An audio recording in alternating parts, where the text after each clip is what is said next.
Hey, what's up? Like, totally time for 90210. Well, hello everybody. It's Mark, just me, on the 90210 show. No Carol this time, because I'm here to tell you that back in 1994, Carol began watching the 90210 show. And we talked about a few episodes at the end of season 4. And now we are here to present you those episodes again. For those of you that missed it, it was on the regular show, Massive Late Fee, which you can hear every week. We did some 90210 shows. I believe we did, I want to say like 7 episodes towards the end of the season, 6-7 episodes towards the end of the season. Those will all be presented here today as separate episodes, but they're all coming out at the same time. There are no real intros to the show, which is why we're recording this, to kind of let you know what's going on. Next week, we'll be back with the season premiere of Season 5, and we will continue our 90210 journey. But we wanted to kind of restore and preserve these episodes. As you'll hear, at first, it was just Carol talking about the show and sort of describing it to me. Then, as we went along, we got more and more into it, which is why we ended up doing the show as a separate thing. So here they are, and enjoy. This week, we watched together 90210. Our continuing series on 90210. Yeah, this episode's called Vital Signs. And it starts out with Andrea having this nightmare where she can't find her baby. And the baby's just crying and she's wandering around. And okay, so then she wakes up because she has an alarm set to take a pill. Who does that? That's awful. Oh. I guess she has to take them every 4 hours. That's awful. That's what she said in the episode. That seems like sleep deprivation torture. Probably really good when you're, having a at-risk pregnancy too. Right. So, okay. She's supposed to be on bed rest, right? Yeah, that's what they said last episode. She gets up out of bed and comes and talks to Jesse. Like, stay in bed, you whiny bitch. I don't know why she keeps getting up. Alright, so Jesse's working on building the crib. And she's like, well, you've got a week to finish that, but your midterms are now. How do you know? You don't know how long you have to finish a crib. Like, babies can come at any point. That's true, but also, does it matter? The crib doesn't need to be done even when the baby, arrives home. Yes, it necessarily. Does. Where are they going to put the baby? Well, they could buy like a pre-made bassinet or something like that. They're 2 broke college students. They don't have money to buy another one. We'll just put the baby on the bed. Oh my god. What? You can't put babies on beds? No, not to sleep. No, I mean, you could roll over them and smother them. I didn't say sleep with the baby.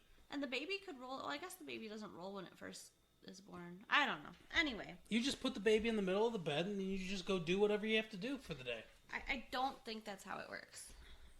Well, we're probably not ready to have kids. No, we're not. So, okay, so in the episode, it's Mother's Day. Speaking of Mother's Day, did you do anything this weekend for your mother? Yeah, I got her a card and took her out to dinner. Aw, that's nice. Yeah, pretty simple. Yeah, my mom and I had brunch at Hudson's. Okay. And we got to sit in that little thing where you can, look over the edge and see people walking around the mall. Yeah, that's nice. I love it. Okay. Did you get a popover? I did. Those are good. I love popovers. Okay. So, Erica, Dylan's little sister, comes running in his bedroom when he's asleep in bed with Kelly. Oh, this is the little kid with the face of a 60-year-old woman.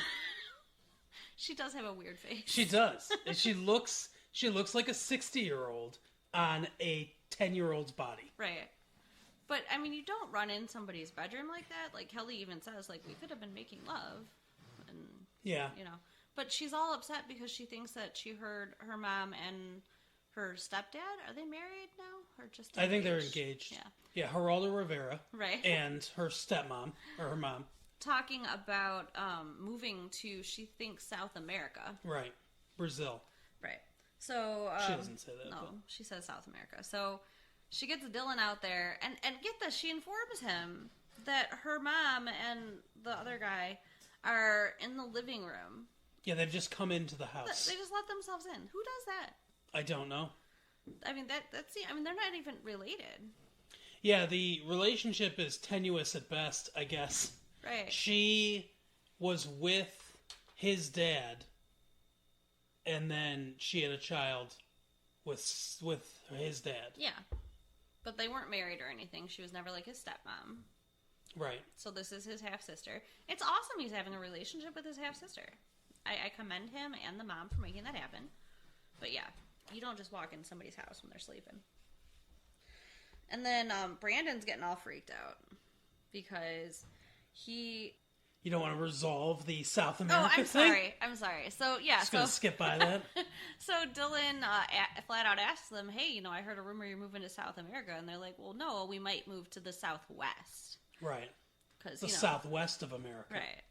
That sounds the same. Which, isn't California the Southwest? No. I know it's the West. California's the West Coast. But, I mean, if they... Don't ever let a Californian here call it Southwest. What's the difference, though? I mean, really? Well, okay, so in California there's beaches and palm trees and, actual grass. And in the Southwest, there is desert and rock and mountains. There are mountains that separate the Southwest from the West. Oh, okay. Well, see, that helps. The Sierra Nevada Mountains. Thank you. There's the answer to my question. There depends on what side of the Sierra Nevada mountains they're on. Then. Right. California is technically a valley, which is why there's so much smog. Okay. So, anyways, they're talking about maybe moving to Arizona. Correct. Which, depending on where they live, where is Beverly Hills? See, I don't know how far away these. Beverly Hills is in. I think it's in Beverly Hills County. I don't think it's Orange County. I think Beverly Hills has its own county. It's near Los Angeles. It's basically a posh suburb of Los Angeles. So, how far away is Arizona from there? Well, Arizona's a big state. Depends on where you are. But if you're in the northwest part of Arizona, the part that's by Nevada, it's probably around a 4 or 5 hour drive. So, okay. Yeah, that's. I mean, even any place in Arizona is going to be, 5-6 hours, not much more than that. So, they could still see each other, but it would be hard. Yeah, they could definitely come, on weekends, things like that. Right. You can get flights too from Arizona right. to. The flights are like an hour, or something like that. Not very long flights. Back to Brandon now. He is all excited because he's supposed to be going on this trip to D.C. where he gets to meet the president, one of the delegates for the chancellor. Right. President Clinton, presumably, if it's the real life president. But there's this weirdness going on through the whole episode with him and the chancellor, where the chancellor is super busy and keeps blowing him off, and the secretary keeps not letting him see him. Correct. And his name was left out of the program where the list of the delegates going were, and then he didn't get his airline tickets. Correct. Well, remember last episode when he talked to the chancellor about his daughter, Clarice, or whatever it is. Claire. That she basically laughed in his face and said he was screwed. So this is apparently the fruition of that. That's what it would seem. So, okay, now we're back. I took notes here, people. I took actual notes, so I'm going to be... That's why it sounds like she's lurching from one thing to another. Because it's what the show does. So, okay, so with Andrea, she goes to the doctor and says that they tell her that she has excessive amniotic fluid and that, I guess, the pills aren't working. She's dilated more, and they want to admit her to the hospital. Why don't they just drain the fluid? I don't think it works like that.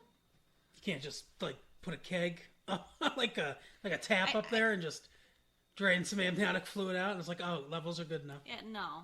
Oh, all right. Now, she mentions, though, this is another thing that bothers me. They were supposed to start Lamaze class that night. Bed rest. What happened to bed rest? That's a good point. I didn't even catch that. I mean, it's like she was hell-bent on not resting. Okay, I'll skip ahead. We can finish Andrea, and then we'll go back. If that's what you want to do. I mean, they go to the doctor, and the doctor tells her that the amniotic fluid thing, and that she needs to be admitted to the hospital. Right. Because the baby's probably going to be premature. So then she's, blaming herself. Like, I think most women do when she should. She shouldn't have gotten pregnant when she was 50 years old. Oh, I thought you were going to say when she was, in college, but sure. And Jessie did finish the crib, so they're talking about, we're going to bring our baby home to the crib. Well, in the end, they're talking about doing an amniocentesis and they want to check for birth defects. Right. Because the baby's almost here, so might as well see. What are they going to do? Are they going to get an abortion? Yeah, it doesn't She's make any 27 weeks pregnant. I don't know all the laws about abortions, but I'm pretty sure, even in liberal California, that 27 weeks is too late. Yes. So, why? And he doesn't even explain why. He just says, we're going to do an amnio. And they ask why. Right. And then he tells them, and they're like, well, no, we're not going to do that. Did they say they weren't going to do it? I thought they just said, we're not going to think about it. I think she just said, we don't care if there's birth defects. Okay. Yeah, like, seriously, it's just more things to worry about. So, okay, so then she, Donna comes to see her and brings her some book about, like, white light and positive thinking and, it's all new agey shit. Oh, God, yeah, I hate those things. And tells her to visualize pink around the baby because that's love and the baby will know it's wanted. And it just made me want to gag. But then Andrea has a dream where she finds her baby that she couldn't find before, and it's surrounded in pink light. Yeah, and she's holding it in her hands, and the baby looks like a normal baby, in the coloration and the face and everything, but it looks like a Lego person or something. It'd be that size in her giant hands, or maybe it's God's hands. I don't know. It looks that very will come bizarre. up. God's hands will come up later. This is true in this episode. The hand of God. Okay. So she ends up, of course, before the episode is over, going into labor. And that's how it ends, is that she's going into labor and just freaking out. Yeah. And saying, no, this isn't supposed to happen. And in the most ridiculous, over-the-top, no, I can't, no. It was terrible. It was, I know you cried, but I didn't cry. I got a little teary. I did not cry. It was the most overwrought, ridiculous thing I've ever seen in my life. It was a little over the top, I guess. And it was horribly acted. But it's just mean to be like, oh my God. So, okay. Is it? Is it mean to be like, oh my God? When she is going through something traumatic and she's freaking out and you're making fun of her. But here's the thing. She's not. She's acting in a TV show like she's going through it. And the suspension of disbelief of a TV show is, if you do a really good job, you think to yourself, this person is really going through this thing. And then you form an emotional connection. Like I did. And then things like that can actually affect your emotions. But when it's so badly acted and so over the top, it's just a constant reminder of you, like a fist against the back of your head. This is just an actress, just playing a role. That's why I didn't emotionally connect with it at all. Sure, the situation is a dramatic situation that could, make you feel things, but you have to actually perform it well in order for that to happen. Okay. I wonder then, why did I form the emotional connection? Because your standards are much lower. Well, I am dating you. Yeah, I knew I was setting you up for that. All right. Yeah, not for long with all your flirting on the internet. Oh, come on. I don't do it. I'm just saying I don't think it's cheating. I think you're wrong. So seriously, you think people should break up because they're flirting on the internet with people they don't even know? I think if you're flirting with other people on the internet, that it's a symptom of something more wrong with the relationship. That's my opinion. I guess. Okay, so now we're going to move into the play, which was the main topic of the last 2 episodes. And given almost no screen time in this episode. Yeah. We never see her act in it. No. We get to see the standing ovations, though. I mean, it's obvious she's doing a great job. Steve won't go see the play because he feels like that's a betrayal to Laura somehow. Steve has absolutely nothing. First of all, where is Laura? I bet we never see her again because she went to a sanitarium or something. In Fresno. No, remember, he was packing up her things to send back to Fresno because her parents asked him to do that for them. I forgot.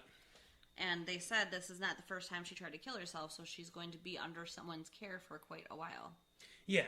So, Steve didn't have anything to do in this episode, really. Right. And apparently the writers hate Ian Ziering as much as we do, or as much as I do anyway. So they were like, what's the thing that we could do when he really doesn't have anything to do that makes him look most like a dick? Because that's apparently the question they always ask when they write anything for this character. So they're like, okay, well, let's just say he refuses to go see Brenda in the play. But we'll make it out of guilt. He has two... Ian Ziering's character, what's his name? Steve? Steve, yeah. Steve has two modes. Complete asshole or complete moping, feel sorry for myself dick. Yeah. Those are the two modes of his character.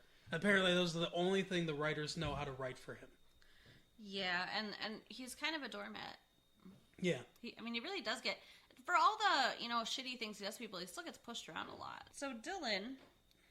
Well, let's back this up. Brenda gets a present before she goes out to perform the first night. Yes. Oh, yeah. So this is the actual meat of the story right here.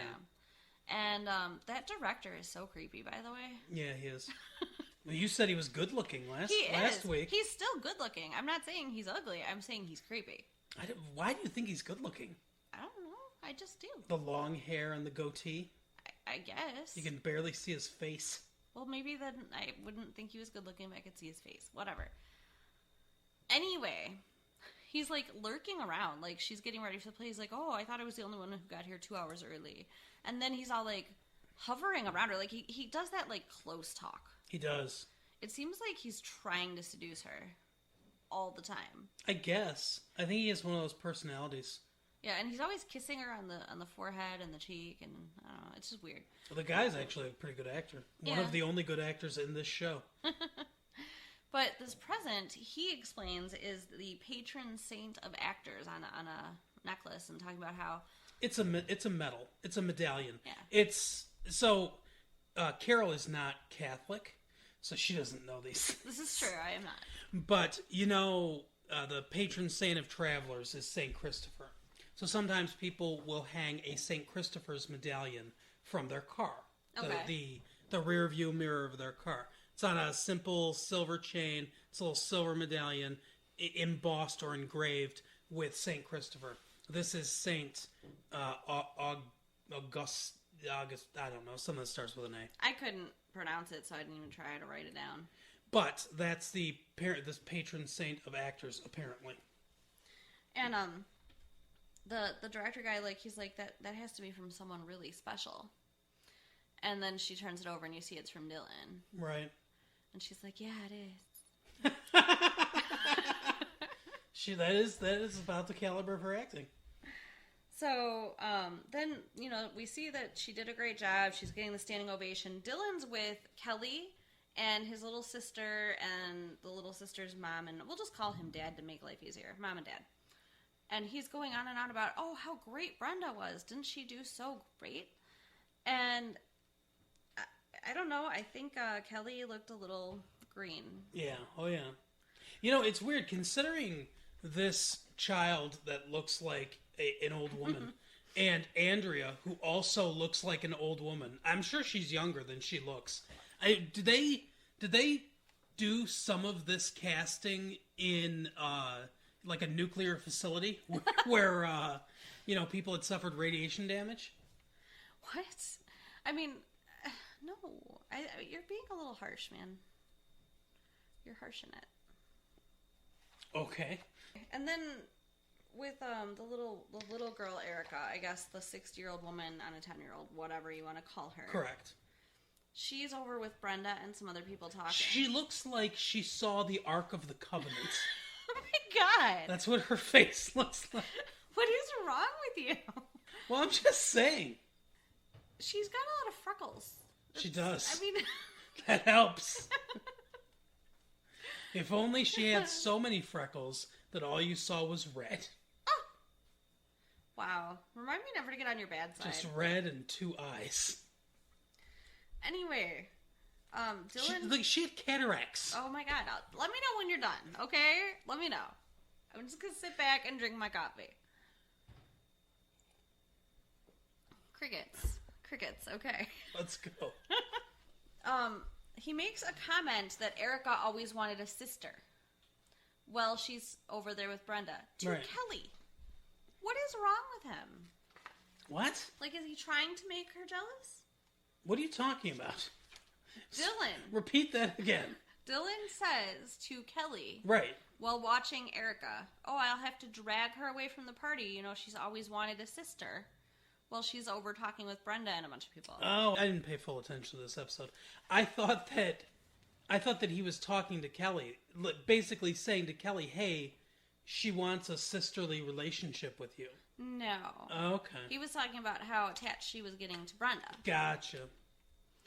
Well, that makes sense with the way this episode went then. Yeah. And then there's a little scene where Brendan is stalking... Is his name Brendan or Brandon? Brandon. I don't know why I call him Brendan. Okay. Brandon. Brandon is stalking the Chancellor now. He is literally hanging out in the parking lot waiting for him to come to work so that he can cut him off before he gets to the office. That's just messed up. Well, he tried to talk to him at the play. Yes. Because he was at the play and he's talking to a bunch of delegates. Just people dressed in stereotypical, like African robes and stuff. Yeah.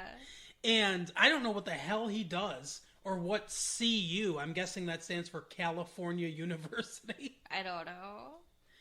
But anyway, I don't know what they do or why he's talking to these people, why they have a delegate in Washington. I don't understand any of this because it's just a college, I thought. Right. But yeah, Dylan tries, or Brandon, what's his name? Brandon tries to chase him down, and he sort of looks at me. He's like, "Oh, your sister was really good in the play," and he's like, "Yeah, but I want to talk to." He's like, "Oh, I don't have time.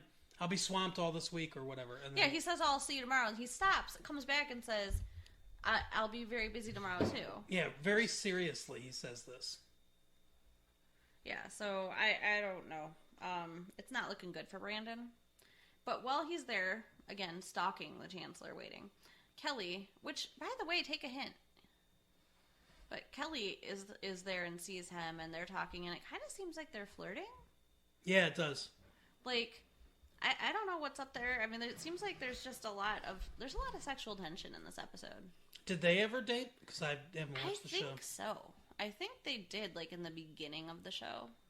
Because if I was casting this show for couples, like let's say, I don't know, young couples or married or whatever, you know what I mean? Like, it was a totally different show. Let's say I was casting it. Those are the two I would put together, and Brenda and Dylan are the two I would put together. Based on personality, looks? Just based on looks. They look like a couple. Yeah, I can see that, because the one's darker and the one's lighter, and... Yeah, just, they look like... those two groups look like couples. Yeah, that makes sense. So, Kelly always, through this whole episode, to me, looks pissed off, except for that scene. Yeah, she's making faces the entire time. Yeah, and I don't know why. I feel like I'm missing some inside, like, joke or some inside slight that... I think she's just a bad person. I don't think she doesn't seem to be very happy. She's not supportive of the Geraldo Rivera wanting to clean up the environment. She just seems down on everything. Like, she really absolutely does. everything. Yeah. She does not shine in this episode. No, I mean, she is annoying the hell out of me, honestly. And I usually like Kelly. So Dylan is trying to get Brenda's dad to invest in Geraldo Rivera. God, I should have written down his name. In his company. He looks like Geraldo Rivera. But he's not. With the glasses and that big bushy mustache. Right. So Dylan's trying to get the Walsh's dad to invest in his company so that they don't have to move to Arizona. Because the whole thing is he's having trouble getting investors that want to start a company in California. They say he's a CPA. At one point in this episode, they say he's a CPA. The dad. Yes. I don't know if the mom does anything or not, but do CPAs really make that much money? Yes. Okay, well, I guess in California, he's probably got some really rich clients Yeah. or something. I mean, I'm sure they don't all make that much money, but because they have can. an enormous house in Beverly Hills in California. right. That house is like a $2 or $3 million house. Oh yeah, for sure. I mean, there's $1 million houses in California that are like 800 square feet. So I'm sure that this house is incredibly expensive. Yeah. I mean, and they obviously have a lot of money. Yeah, because they want them to invest. Right. So he sets up a brunch for them to do that. Now, while he's there talking to Dad, he sees Brenda in the kitchen. Yeah. I, honest to God, expected them to just go into, like, full-blown fucking on the kitchen table. I'm sorry. You thought that was going to happen on this television show on Fox, okay? No, but I mean, the way they were looking at each other was insane. Like, Yeah. she's like, I wanted to thank you properly, and it's like, you Oh, know yeah, she what said, she means. She when said, she says that. she said, I never got to thank you properly. I did expect her to just drop out of frame down on her knees. Right? Honestly, that was what I thought when she said that. And I mean, they're looking at each other like they just want to, like, eat each other. Right. And then, like, they both say each other's name at the same time. It's like, just kiss. Just, you know you want to kiss. But they She didn't. does kiss him. Well, yeah, but on the cheek. On the cheek, yeah. But she does that thing where she kisses him on the cheek and kind of brushes the rest of her face as she backs up. Yeah. Yeah, she was waiting for him to... Mm-hmm. Yeah. You're right. So there's a lot of sexual tension happening in this episode, like I said. Now, everybody's telling Steve, see the play, see the play, see the play, stop being a douche. Basically, because they want everyone to get along. I mean, it really seems like that's all it is. They just want everyone to get along. I guess. I think it's kind of shitty. Like, if he doesn't want to see the play, he went through a traumatizing event. He was dating this girl, and she almost killed herself in front of him. He shouldn't have to go see the damn play. I thought the traumatizing event you were talking about was when he went to the doctor to be changed from a human being into a human asshole. I don't care about Steve or what or what his traumatizing event was or anything like that. I don't care. Okay. And whether or not he sees the play, I don't care either. And I don't know why she does. I don't know why she's friends with him. He's Brandon's friend.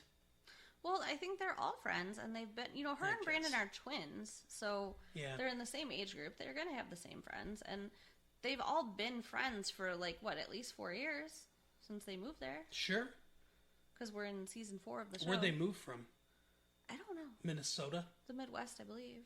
I think they said Minnesota. Okay, well, that's the Midwest. I think they mentioned Minnesota at some point in this episode. So then Brandon busts into the chancellor's office, literally just can't take it anymore. Goes by the secretary. Yeah. Has made up his mind. Doesn't care what's happening. I'm talking to him. Tells him off. Basically says, I'm sorry you can't handle what your daughter is. And Right. that I had to be the one to tell you. But I'm sick of, what you're doing to me and everything. And I'm not going to be a delegate and all this stuff. Yeah, it's insane. So, but then it turns out that he's like, why would you think you're not going? Of course you're going. I've just been busy. Hey. Yeah, he's like, well, why wasn't my name in the book? And he goes, oh, it's a printing error. Which is why you didn't get your tickets. Right. And he's like, oh, I've just been really busy. And he's like, oh, you're my point man. You're you're going to be the lead on this. And I think that, what you did with my daughter was great. Someone should have put her in her place. It seems it was very manipulative. Yeah. The way they wrote this. Because first of all, they set it up in the last episode with her saying that. And apparently she's just completely wrong, I guess. She's just a bitch. And then this episode, it's like he could have just stopped at any point and said, hey, I'll make a little time to meet with you. He doesn't have 5 minutes throughout the day for his point man on this really important thing. Right. To meet with him for a second when he's been wanting to meet all week. And when he's apparently going out of town the next day or something. I mean, by the end of the episode, he's leaving. Yeah, if he hadn't been assertive enough to say, I want to talk to him, then he just wouldn't have gone, and would this whole thing have fallen through? Right. I mean, it's crazy. So it's a little ridiculous not to at least have a phone conversation Like when you get off of work, just call up because they've been meeting every episode up until this point. Just call them up on the phone and be, hey, Brandon, what do you want to talk to me about? Yeah, I mean, I can't, it doesn't make sense. So, okay, now, Dylan and Kelly, this seems to almost come out of nowhere. I mean, I know she had her little flirting with Brandon, and he had his little flirting with Brenda, but I didn't see major issues necessarily to the point that they would say it out loud, but she's like, what's going on with us? If you take sex out of the relationship, we don't even have a relationship. Right. And that's a lot of high school relationships. Yeah, but they're not in high school. It's true. So then they're talking about, like, maybe we can just forget everything that happened and try to work through it. That's what Dylan says. Yeah, forget what, though? I mean, I don't get it. I assume they mean the stuff with Brenda and the play and all that stuff and her bitchiness. I don't know. I mean, it didn't seem like they were having that many fights. I mean, I guess we have commented they didn't seem like they had a great relationship a few times, but it seemed more like we as an audience know they don't have a great relationship. It didn't seem like they knew. Yeah, that's true. So they broke up. They ended up breaking up. Yeah, because he says something about they agree that they're going to work it out, and then he says something about the investment in this dude that's going to save the environment, and she just makes a face, and then he says, oh, what did I say? And then they start talking, and he says, you know, you've been resentful of the mom and this anything that takes my attention from you. Right. Yeah. So they break up. Yeah, well, and they should have, and I'm glad they did, frankly. Yeah, me too. And Let's see how long it lasts, but yeah. Yeah, and then Steve and Brenda make up because he comes to see her play. Right. So the only other thing is the side story with Donna and David. Yeah. I really don't care about that. I was going to say, I thought you were going to be done, and I was going to say, oh, you missed one of the stories. Did you not write anything down about it? Because it's the most uninteresting character in the entire show. I really did. And this was another one with the sexual tension. For a brief second. But it seemed flirty when he met this girl at the studio that Donna's working at, and she invited him. Hey, that's okay though, right? What? That he was flirty with her. No. That's real life. The internet is not real life. You know, when you're typing on the internet, you're still in real life, right? You're not transporting yourself to some magical world. Maybe I am. That is... What are you talking about? I could be a unicorn lady and you would have no idea. What? What does that mean? I like to play role-playing games online. But you're still real. But it's still really you. I'm playing a character. Oh, okay. So, if you flirt in character, it's okay? Well, yeah, it's like being in a play. Okay. I'll kind of agree with that. But not if you're being yourself just over chat. But how do I even know they're being themselves? It doesn't matter. Everyone You're being yourself. But everyone can be putting on a character. None of it's real. This is the most ridiculous conversation I've ever had in my life. Anyway, she invites David to jam. Yeah, jam with the band. And she's like, it's my job to find the next big thing and like all this other flirty bullshit. But Donna comes to the jam session. Correct. So, I mean, it's obviously there's nothing actually happening here with him and this girl. But while he's jamming, the girls talk and Donna agrees that he will perform as the opening act with these guys for this Babyface concert she's setting up. Right, hip hop. Yeah, they go into the studio where what's her name? Not Shannon Doherty, the other one, Tori Spelling. Yeah. Where Tori Spelling works, and they say, "Oh, it's Hip Hop Central" or something like that. So it's Hip Hop Central filled with white people. Yeah, that makes sense. Yeah, it's kind of weird. So what's really weird to me about the whole thing, though, is she agreed for him that he would do this, and right. like they're not even engaged, like they're not married. So if she's they were not his mom, so if they were engaged, she could just dictate his life. But I'm saying it's just more absurd because they're not at that big of a level of commitment in their relationship right. either. But they're not even having sex, right? As we learned in the last episode. But it turns out, I guess he had some kind of drug problem and was involved with some dude named Howard, and they all know each other from this time in his life, and he's like, no, I'm not going to keep, hanging out with these guys, because... He says he's got a gram of orange juice. What the hell does that mean? I don't know. I assume that they're talking about cocaine because, grams, but orange juice, that doesn't, I mean... Wait, is it LSD? Is that one of the things? LSD's not sold by the gram. No, but orange juice. You take orange juice with it? You can. To, increase the effects? No, it doesn't increase the effects. Oh. But you can, but I haven't really heard of that much. But... Alright, drug people. if you drug addicts out there what that it have mean a hold of this tape. to have a gram of orange juice, let us know. Yeah, because cocaine's not orange. It is not. There's an O in the word cocaine, but no J. So I'm not sure. Is it referring to O.J. Simpson? How fast and powerful of a running back he was? And it'll make you feel like O.J. Simpson? That you could run like him? God, I fucking love O.J. Simpson. What a great running back. No sports. Stop.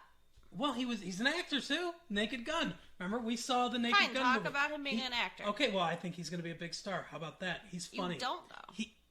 What do you mean I don't? Well, you're just talking about how great of a sports guy he is. So what? He was a great sports guy, but now he's retired, and now he's an actor. Okay. Terrible on Monday Night Football. Great in the Naked Gun movies. Funny guy. Okay. I don't think that his name should be sullied by being associated with cocaine if that's what they're doing. Well, we don't know, but it's some kind of drugs, and good for David. He stands up for himself and says he's not doing it because he doesn't want to be around that. Yeah, you know what's really stupid, though? Is he still could have played with that band and just said, oh, I'm not into drugs anymore, guys. I don't need to do drugs to play keyboard in your band. Right. So I don't know why he didn't just do that. Well, maybe it would be hard for him to be around it. Maybe he misses it. Maybe, he would feel like he wanted to do it if he saw them doing it. Maybe, I guess. I don't know. Too much of a temptation. Right. They could be doing it on stage. They could be drinking orange juice on stage or whatever the hell this is. Don't you think they'd have to practice? I mean, they were talking about picking songs and stuff, and he'd have to spend some serious time with these guys. I suppose. So, yeah, he'd probably be around them when they were doing drugs at some point. Well, he has the stupidest haircut and the blandest storyline of any character in this show. I honestly wish that him and Donna just weren't even on here. We could make it a half-hour show. Yes. Just take them out. Well, that was our episode of 90210.